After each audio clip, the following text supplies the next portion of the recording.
Hello to everyone and anyone watching this video. My name is Taja, welcome back to my channel. So today's video is a three-parter. No, that's not right. Today's video is part of a three-parter. I'm doing a mini university series because why not? I recently graduated and I feel like I'm in a position to be able to make good, wise, helpful university videos. Even though the first two videos are literally just like anecdotes of my life, they're not actually going to be helpful to you, but they might be entertaining. Today's video is me talking about my university experience. The next video will be a story time about how I nearly was kicked out of university, and then the third video is going to be probably the most helpful for you guys, which is just going to be some advice. Just you need advice for those freshers, or even if you're not a fresher but you're going back and you want to make the new year better.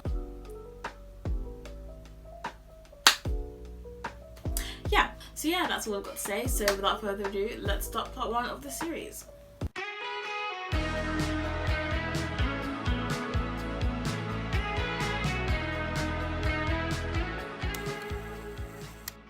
So I've got my notes on my phone here. This is just a very chill little chit chat basically. Oh, for fuck's sake.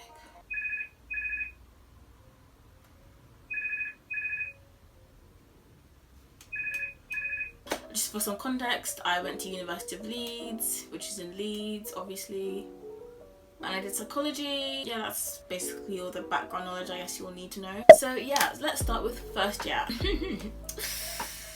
First year was not good for me. I was just really unlucky. My accommodation was basically the main issue, I guess. Your accommodation is such a big part of like your initial like university experience. Being in halls, it's such a iconic experience. It's one of the things where it's a very hit or miss. I moved into a flat, and the first problem with my flat was that it was a basement flat. In each flat there's meant to be 6 like rooms for 6 people, right? So it was meant to be like there's like the corridor with all the stairs so you can go to each level, and then like in each corridor there'd be that flat and that flat. So then you'd open the door and there'd be a room there, room there, room there, room there, and also the kitchen. In my flat, so because we were on a hill, one side of each flat was underground, which meant that basically our flat was like the whole row. So instead of opening my door and seeing someone else's room, I would see just a wall basically. So my flat was split into 3 people on each side. The girls were on my side and then the boys were on the other side, and also the kitchen was on that side too. That was the first problem because like I feel like one half of my house wasn't even really my house. So we're gonna get shady, we're gonna get a bit messy. I really hope no one from like this part of my life is watching this, because I'm gonna spill some tea. It's in the past now, but like I'm not gonna miss out just to like not stir the pot, because sometimes you need to stir the pot to tell the story. So my freshers week was fine, like it wasn't amazing. At first, us 3 especially, the boys kind of did their own thing, like I said, because of the divide, but us girls at first, we kind of got on, we'd hang out, go out, and then we made friends with other people in other blocks and stuff. And then towards the end of freshers week, I noticed that they started doing things together, like just them, and they didn't ask me. And I was like, oh, that's a bit weird, like And I noticed that one of the girls in particular, she started to be really like off with me. To my face she was nice and stuff, but like it was just that weird like vibe. Like basically she didn't like me. She just decided one day that she didn't like me, which was really weird because the first few days really got on well, and then she just decided that she didn't like me, and she'd be nice to my face, but you could also obvious when it came to nights out she wouldn't invite me out. Like they wouldn't invite me out, and then like we made friends with like the flat above, and like they'd have nights out and I would have to like invite myself, basically stuff like that was happening. But the other girl was weird. I didn't get that vibe from her so much. It was more so the case of she was following on with the other girl. The nightlife was good, like I had some fun nights, but like there was always that awkwardness, like I wasn't invited and stuff. There was actually one night, little mini story time, where it's kind of embarrassing, but also I'm pretty sure I spiked one night. Basically I was kind of upset about the whole situation, so I got like more drunk than I normally did at Breeze, and then I just remember we were at a club and then I took a vodka shot, and then I don't remember anything else, and then I remember being on the floor throwing up, and then I blacked out again, and then I was on the floor outside, and then I blacked out again and I was in hospital. I drank more than normal, but I didn't drink that much. I don't know what happened because I never black out. Like I'd throw up, I don't black out, so that was weird. So I'm pretty sure I was back that night, and I feel really bad because my friend had to take me home. One of the only friends I made during this whole time took me home, and that was really embarrassing. It's kind of a thing where like, if you know you're not invited, like don't, like why would you go? And every time I went, I just had the feeling that I wasn't wanted because I wasn't invited, and I felt that I had to be invited to stuff. And even like not even like nights out, but say like they were having like movie nights and stuff, like I'd walk into the kitchen and like they'd all be in there and I wouldn't have an invite and be like, oh, like. There was also this one time where we all like planned to go to this like club event thing, I don't know, so then obviously I bought a ticket, and then later on that evening I asked someone, yeah, like what's happening with Breeze and stuff, and then they're like, oh yeah, sorry, we're not going anywhere, like we're having a movie night instead, like you can come if you want to, but yeah, I'm just like, I already spent my like money, like the little money I already had in my bank account to get a ticket, and you couldn't even bother telling me that we weren't going anymore. I miss first year so much. And it wasn't like I didn't try, like we had like a group chat and like it was just us 3 girls, and like I remember I was the last person to speak on it, and I was like, oh, I had an amazing night, and then they just didn't respond.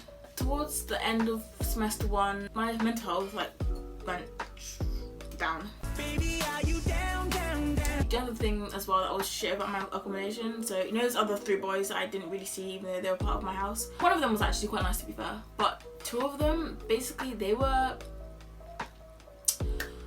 okay, I'm getting triggered, like I thought I was messy, okay, but the kitchen, disgusting. The table was always full of shit. There'd be bottles and shit and dirt, everything was dirty, like you know the kind of dirt where like you don't even want to clean it because like if you touch it you're gonna get some sort of disease. It wasn't even like I could clean it, and it was also a kind of thing where I know this is kind of shitty, but like wasn't me that made the mess, so why am I cleaning it up? One time I did try and like make a dent in it, and then like I came back in the next day and it was back basically. Another mini story, but there was one time when like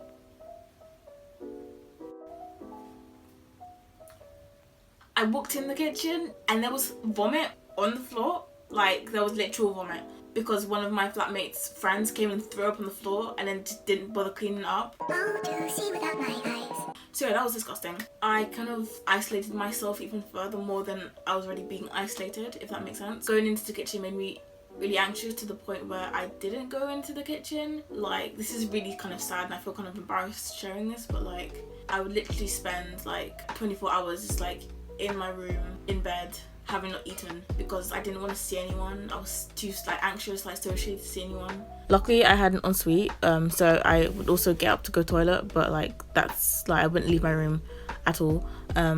There was a chip shop near my accommodation, and sometimes as well when I had those days when I hadn't eaten for like 24 hours, I'd like wait until everyone had like either gone to sleep or like gone clubbing, and I literally like drag myself out of bed. I'd be like faint and I'd drag myself to the chip shop to get food, just so I wouldn't have to see my flatmates or go into the kitchen. So yeah, it was a fun time. And at this point it was getting to November, and then because I was in the basement, my flat barely got any light. My mental health was just like really bad. I stopped going to lectures because at first I remember I was like on it, I was always going to lectures, and then I just stopped going to lectures. And that friend I told you about earlier who took me home that time I blacked out and went to hospital, so her flat and my flat also made friends, and it was really sad because that was the only proper friend I made, but she had also become really good friends with the girl who was isolating me to the point where they were gonna live together the next year. So obviously because I hadn't really made any other friends but her, I was going to ask her, but then I'd actually found out via Snapchat that they were all gonna be living together. And I remember when that happened, this was semester 2, so this was after like semester 1 exams and all that stuff. I literally remember crying because I just felt like so upset, like the only friend I'd made, she noticed what was going on with the girl and she said something to her, and I felt like no one else had done that, and I really appreciated that.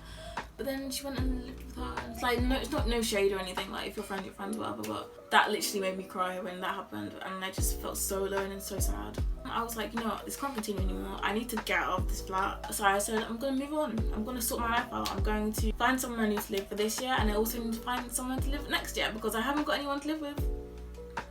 There's a kind of a thing called Unipol where you can basically find housing as well as find flatmates, and I basically used that to find my next house. And while I was looking, I actually ended up making 2 friends who would later become my uni friends, like for the rest of uni, even though one of them turned out to be psycho, but we'll talk about that in a bit. And I didn't end up living with them next year, but they became my friends. One of the friends, though, who wasn't a psycho, I actually helped her and her boyfriend get together, because when I met them, they weren't like together. There was a kind of like a, so I kind of, you know, we just go out. It was kind of funny because like they just adopted me as their child. Like I remember like turning around, they'd be like making out. I was like, oh, but it's nice to go out and have people that actually liked me. It was really nice. Yeah, and then I ended up moving to like the same accommodation but just a different flat, different block and different flat, which was a bit awkward because I sometimes bump into my old housemates. My like new flat, for some reason they were all like gap year students.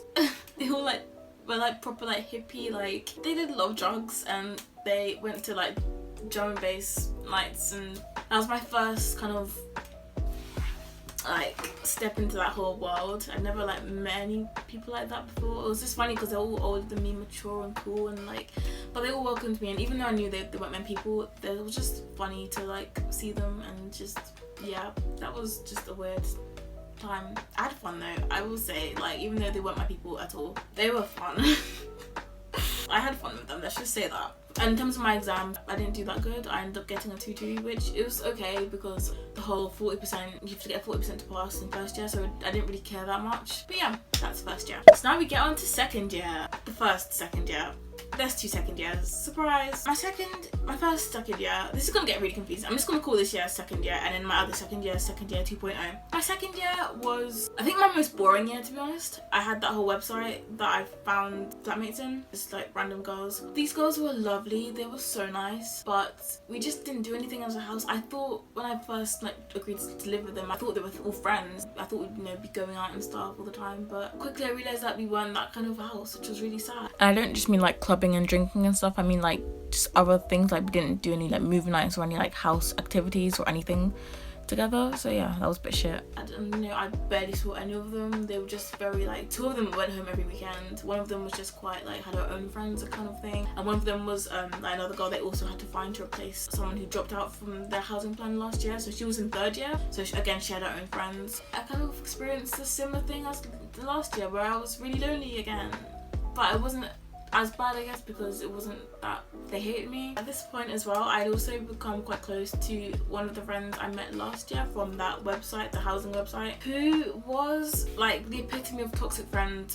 That's her. Like if you look up toxic friend in the dictionary, you're gonna find her. It was annoying because like the only friend I had wasn't a good friend, and obviously I still had the other friend as well with the boyfriend, but my closest friend just happened to be that first friend, like the toxic friend. And once again, my mental health plummeted, and that again affected my studies, same as last year, and in particular I ended up failing a module. It was basically like a physics module. I don't know why, like I'm a psychology student, why am I being given physics? Like literally physics was like my worst subject at school. Like the mix of finding it hard and also my mental health just meant that I didn't stand a chance with that module. I wouldn't say I'm like a top like student, but like I've always done pretty well. I don't really fail when it comes to like academic stuff, so when I failed a module, that was really like a wake-up call for me. That was really like, oh my god, I need to actually take university seriously. I need to like sort myself out because I can't continue like this. I failed a module. Semester 2 came around and I did it a lot better, I think. Around that time I also got closer to the other friend with the boyfriend and her group of friends who I ended up living with for 3rd year. It was no longer just me and the toxic friend. I had other friends as well, and we started going out. Things got a bit better. I did a lot better in my semester 2 exams, which was good as well. I also went to Amsterdam that year as well with the toxic friend.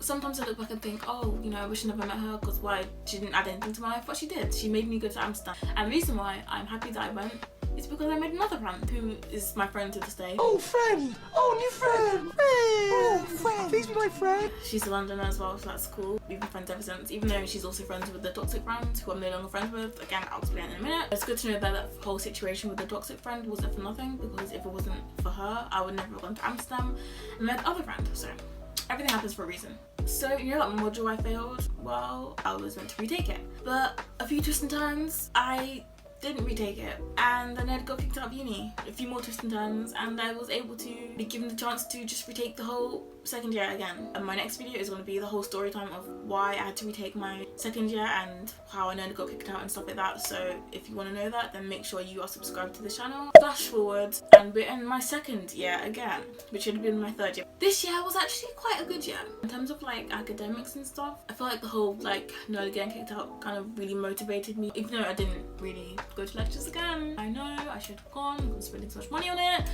but it's fine. I've got my debt, so leave me alone, okay? Also, it's very cold in Leeds, and sometimes you just don't want to go out in the rain. Just sit there for like an hour and have someone read on a thingy when you can just literally do it online. But I know it's also part of the experience and stuff. But anyway, if you're like going to start uni, go to your lectures, please. Just do it. But don't judge me because I didn't, you know? Even despite that though, I was much better motivated with it when it came to my studies and stuff. Also, the fact that I was retaking the whole year meant that I had a chance to get better in my other modules that I did last year. Now that I was doing it a second time, I wanted to get a 2-1. I still struggled a little bit with my mental health for a few reasons. Seasonal affective disorder, which is basically where you get really depressed when it's like autumn, winter. That didn't help me at all. Also, in this new house, I was in the basement again. Same as first year, which meant my room was quite dark all the time, which wasn't great. The other thing that was making my mental health not so great was the toxic friend. She was psychotic. You know, there's people that just think they're better than everyone else and just like, making people feel shit about themselves. Like, she was just really mean to me because I'm quite a nice person. I don't really defend myself. I'm quite a pushover and stuff. As well as being a shit friend, she was also a very shit housemate. She was disgusting. She was messy and never cleaned and never emptied the bin. I was kind of suffering in silence, but there would be like a couple of blowouts on the group chat, you know, when she did something. Oh, that's the other thing she did. Like, she'd always keep the heating on, and like obviously it was like winter and stuff, but like our house was really, really warm and we didn't need the heating on for that long, but she'd keep it on like for hours, like every day, and like at night as well when it was boiling. Also, it's the money thing as well, because obviously like if you leave it on too long, then you can get charged extra if you use too much. It was kind of a 6 against 1 because there was 7 of us in the house. I don't know if I said that. So like there'd be times when it'd be boiling and she'd keep the heating on, and everyone else like, oh no, it's either too hot or we don't want to like spend too much money on the heating. But she'd be like, oh no, but it's like I want it on. 6 against 1 and you think you want to get your own way, like that's really shit. I had an inkling that the others must have like noticed something based on the blowouts and just like certain things and certain comments and certain vibes. I kind of thought, do they see what I see? Because I wanted to say something, I really wanted to, but I didn't want to like stir the pot and cause drama. If they liked her, then I didn't want them to dislike her just because I said something. But then, right, basically there was an incident where like I was sleeping and she like burst into my room to take my charger, and like I was pissed because I didn't get a lot of sleep that night. She didn't knock on the door, she just burst into my room, like frightened me out of my sleep. Like I thought it was the second coming. I thought Jesus had come to like take me to heaven. And I'm a Taurus, I like my sleep, so when you disturb my sleep, I bet you will fight. I will fight you. I will fight you. I will fight you. When it was someone's birthday, we'd make a separate group chat, and her birthday was coming up, so we had a chat for her. And it's really bad. Like I really want to preface by saying she was really bad, and we're not bitches at all. I promise. I am a good person. We're all good people. And it basically came out that I didn't like her, and it all came out that they had hated her this whole time. They thought I liked her because obviously the only reason she was living with us was because of me, because she was my friend. I know this is really bad. I know I sound like a proper bitch, but like I felt so happy because I had my house to talk to when she was being horrible. Whenever she was rude to me, or she didn't clean the house, or she left the heating on, or was rude to someone or did something, we would just talk about her. I sound like such a bad person, I swear. Normally, like, I think this is the only time in my life I'm very against like being two-faced. If I don't like you or something, I cut you off. I'm not a fake person. But the only reason, and this is literally the only reason why I didn't say something, is because I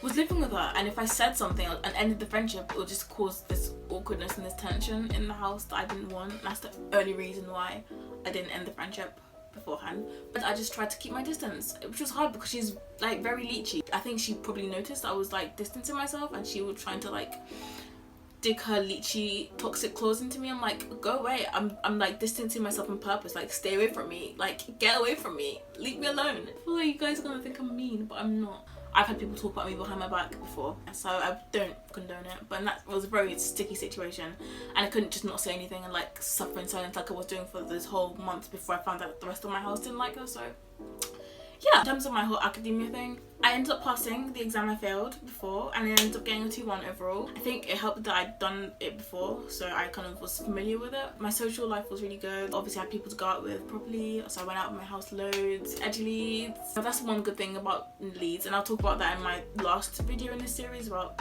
Leeds and stuff. But the nightlife is so good. There's so many good clubs. Oh, I just miss clubbing.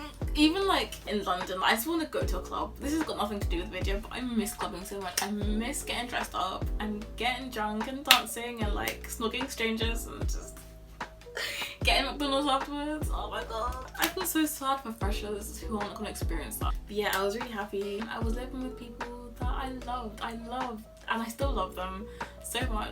My uni friends, oh, I wouldn't have been able to finish uni without you guys, so I love you so much. In terms of how it all ended with the toxic friend, as it got towards the end of my second year, it got so bad to the point where we just wouldn't invite her to stuff. We booked a holiday and didn't invite her. It was really awkward as well because she'd asked me so many times, oh yeah, do you have any like travel plans planned? I was like, no. That's how she found out, and then she unfollowed me, and I like sent her an angry, not angry, but I sent her a little message on Facebook, and I blocked her and everything. So that was the end of that. One other thing that really helped my second year was that I got counselling. I got university counselling for free, which was really nice. I mean, it wasn't like groundbreaking therapy, but it helped a bit. Like, it was nice to talk to someone about my feelings and stuff, and yeah, I'm really glad I did it. If you're struggling, I would definitely look into getting university counselling. So now on to the last year. Third year. What a time to be alive. What a time to be alive. Third year was probably my, it had the,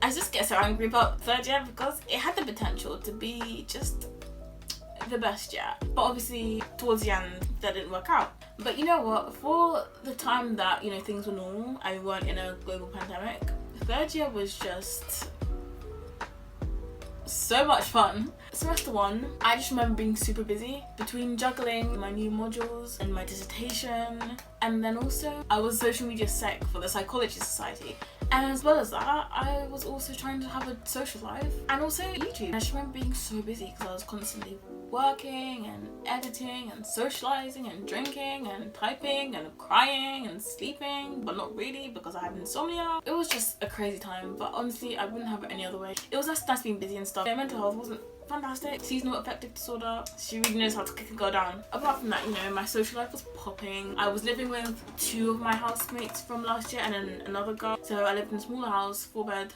Luckily I made some friends from the committee. In third year I got to pick on my modules, so I was actually learning stuff that I cared about. So for the most part I enjoyed my modules, but I did okay in exams and stuff. Like I got a 2-1 obviously, even though like most of my revision was done during the Christmas holidays rather than, you know, throughout term when I was meant to be working, but it's fine. And like I said, I was busy with like society stuff and like socializing because obviously as well it's my last year as well and I wanted to make sure I was having fun. I did put my studies to the side more than I probably should have. Degree didn't matter, that could wait, no.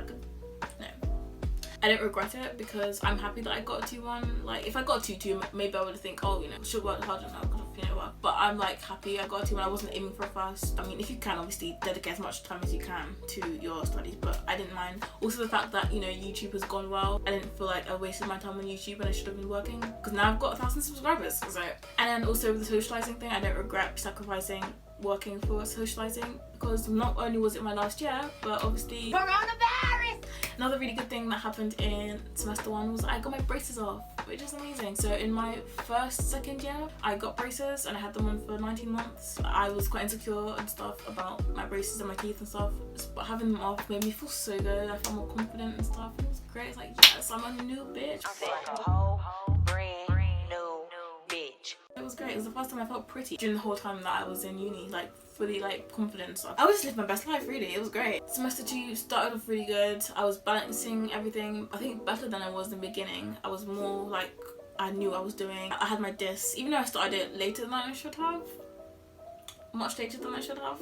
It was still alright. I really enjoyed what I wrote about as well, so it was good. And then Miss Rona said, hey, that kind of ruined the rest of the semester really. University lockdown, no more lectures, and I was home alone for a bit. I decided to stay because, like I mentioned before, my family's a bit chaotic, so I was like, let me just stay at home so I can actually like do my dissertation. There was a period when I was completely home alone where everyone else had gone home. Spending a lockdown alone was just, it took me places I didn't know my mind could go. And then obviously I finished my dissertation, which I vlogged. That video's done really well, I don't know why. Because that video is so stupid. I'm like literally most of it just like eating cake and like complaining. But then I had my online exams, and yeah, very anticlimactically my university experience was over. It was really shit that it ended the way that it did. There was a lot of like lost experiences and stuff I never got to have, you know, a lot of nights out I never got to go to. I was meant to have like my psych soccer ball and like Leeds ball as well. Having said that though, my last month as a student in June was honestly one of the best months of my life. I'm not gonna lie. I think the only reason why I enjoyed it so much was because uni, like the uni part of uni had finished, so like exams and essays and stuff, which I really shouldn't say. I should be like, oh, I missed the essays, I missed it. I didn't. I just didn't give a shit anymore. I was at that point where I didn't care anymore. I was like, I'm over this. I'm over this. The other aspects of uni, my friends and just like the lifestyle, like I wasn't ready to leave that. I had so much fun that month of June. Just those last few weeks spending with my flatmates and my friends I made at uni. We still got drunk most days. I was able to have time for hobbies like drawing and stuff like that, and obviously YouTube as well. Even though it wasn't the way I would have liked it to have ended, it was still a really good month and a good few last weeks of uni. And yeah, it was really sad that it had to end, but obviously everything comes to an end, just like this video. So yeah, that's pretty much my university experience. It's funny because I remember back in my first year when I was at my lowest point, I just knew I was going to look back when I got to the end of third year, and I knew that I would not regret it, and I don't. I know I'm never going to ever have an experience like university again. The people, the parties, living on your own, having like minus £150 in your bank account and still like turning up in the club, like that's never gonna happen to me again. Like, I'm like a proper adult now. It's so weird. It's just this weird like bubble where you're not quite an adult, but you're not a child anymore. It's just crazy, and I'm gonna miss it so much. But I'm glad that I went, and I have no regrets. Even the shit parts, I haven't changed a thing. There was definitely parts that I could have had a better time in and stuff, but it was my experience and I loved it. And I hope that if you're watching this as a fresher, or even if you're like going into second year or even your third year, I hope you have the best time. If you want more tips and advice and stuff on how to have the best time at university, then like I said, make sure you subscribe to my channel, because that whole video of university advice and stuff, that'll be the last video in this series. It was really fun to reminisce, and I hope you enjoyed this video. Don't forget to leave a like and comment below if you are still in uni or if you've been to uni, and how you found university. Did you enjoy it? Are you not enjoying it? But yeah, let me know how you feel about university. Aside from that, I hope you have an amazing day, and I will see you in my next video. Bye!